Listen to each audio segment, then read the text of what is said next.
अस्सलाम वालेकुम। अरबी में, उर्दू में इसका मतलब होता है अल्लाह आपको सलामत रखे। हिंदी में इसका मतलब होता है ईश्वर आपको सुरक्षित रखे। मैं ज़ियाउल हक, अध्यक्ष सच समर्थक पार्टी। आज का वीडियो का विषय है नेपाल चुनाव 2022। चुनाव के पहले चुनाव नतीजों के पहले कुछ नेपाल के विषय में जानकारी। नेपाल का कुल आबादी का 40% तराई क्षेत्र है। तराई में रहने वालों को मधेसी कहते हैं।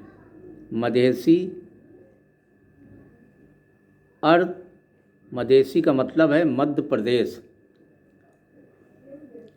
नंबर 2, मधेसी 100% भारत मूल के हैं। सैकड़ों साल पहले उत्तर प्रदेश और बिहार से रोजी रोटी की तलाश में नेपाल जाकर बस गए। नंबर 3, माओवादी मधेसी को नेपाल से तंग करके भगाना चाहते हैं।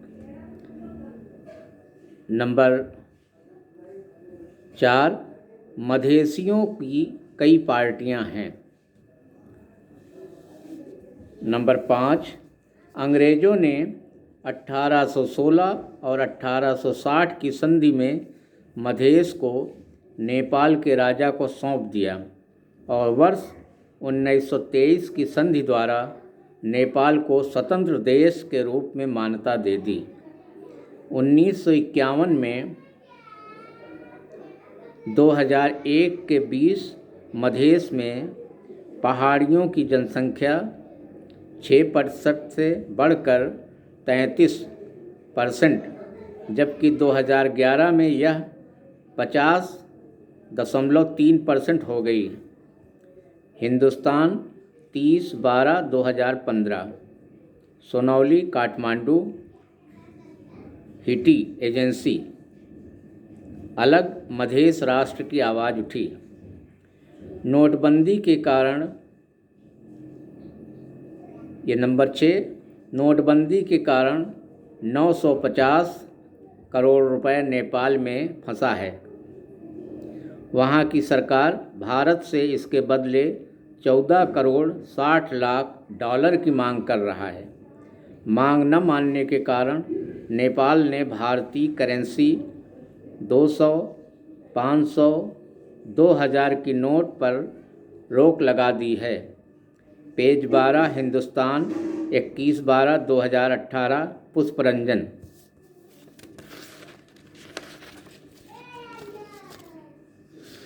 नेपाल का बादी समुदाय जाति व्यवस्था में सबसे निचले पायदान पर जो जातियां गिनी जाती हैं उनमें एक बादी भी है। कथित सवर्ण जातियां इसे अस्पृश्य मानती रहीं। बादी मर्द गाने बजाने तथा औरतें नाचने गाने व वेश्यावृत्ति के सहारे अपने जिंदा रहने का साधन जुटाता रहा। उमा देवी बादी का संघर्ष। बादी बच्चे नहीं जानते उनके असली पिता कौन हैं। 2017 में आनुपातिक प्रतिनिधित्व प्रणाली के तहत सुदूर पश्चिम प्रांत में उमा देवी बादी विधायक चुन ली गईं। हिंदुस्तान 14/7/2019। नेपाल की रिवायत विधवा होने पर बेटी पिता के घर नहीं लौट सकती। हिंदुस्तान 8/9/2019। रामदेवी तामांग की सत्य घटना। विधवा औरत पर प्रतिबंध। नंबर 1, विधवा पुनर्विवाह नहीं कर सकती। नंबर 2, लाल कपड़े नहीं पहन सकती। नंबर 3, ना आभूषण धारण कर सकती है। नंबर 4, केवल शाकाहारी भोजन ही कर सकती हैं। नंबर 5, कोई धार्मिक काम या मांगलिक कामों में भाग नहीं ले सकती। एक तरह से बहिष्कृत जीवन जीने को बाध्य हैं।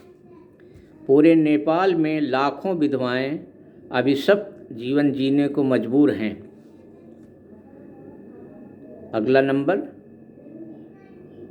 1923 में 21/12/1923 में ब्रिटेन के संरक्षित राज्य के दर्जे से मुक्त होकर नेपाल पूर्ण स्वतंत्र देश बना। हिंदुस्तान 21/12/2019। अगला नंबर, नेपाल की सुप्रीम कोर्ट ने अगला नंबर, नेपाल आबादी लगभग 3 करोड़। हिंदुस्तान 19/10/2020।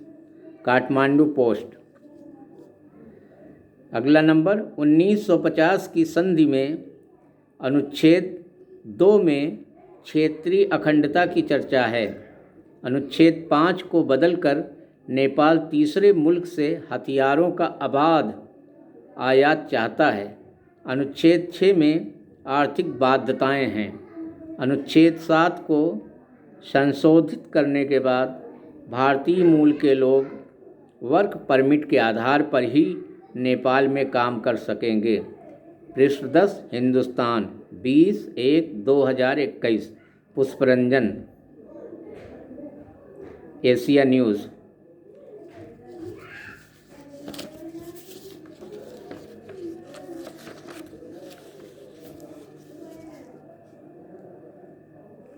नेपाल में मुस्लिम 20 लाख मुस्लिम जनसंख्या है। जनसंख्या थी जब ये बहुत पहले जनगणना हुई थी। आज का वर्तमान कितनी रेट है, कितनी जनसंख्या है, ये मालूम नहीं। ये तकरीबन 6-7 साल पहले का आंकड़ा है ये। नंबर 2, मुसलमानों की वार्षिक आय 6,000 नेपाली रुपए प्रति व्यक्ति है। नंबर 3, मुस्लिम लगभग 8% हैं।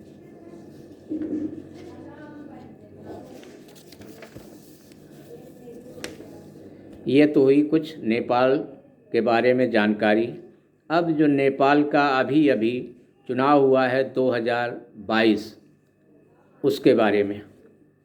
नेपाल चुनाव, पूरी सीट 275 प्रतिनिधि सभा में।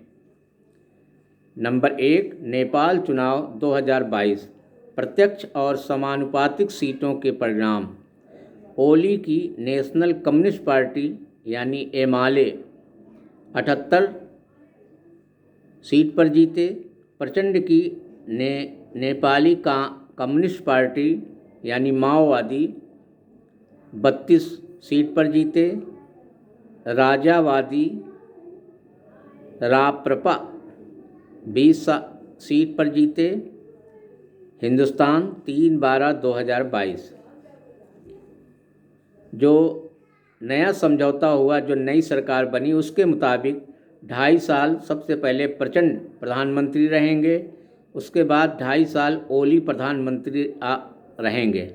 ये आपसी समझौता की सरकार, ये जो चीन समर्थक सरकार बनी है।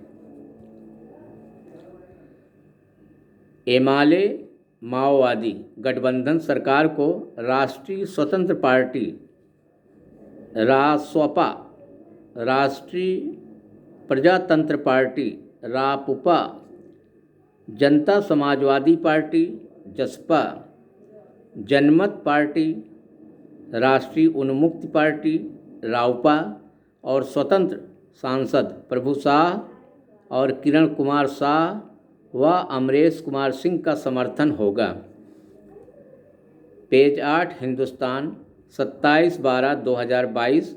पुष्परंजन, वरिष्ठ पत्रकार के अनुसार। तो वर्तमान में ये है कि जो सरकार बनी है वो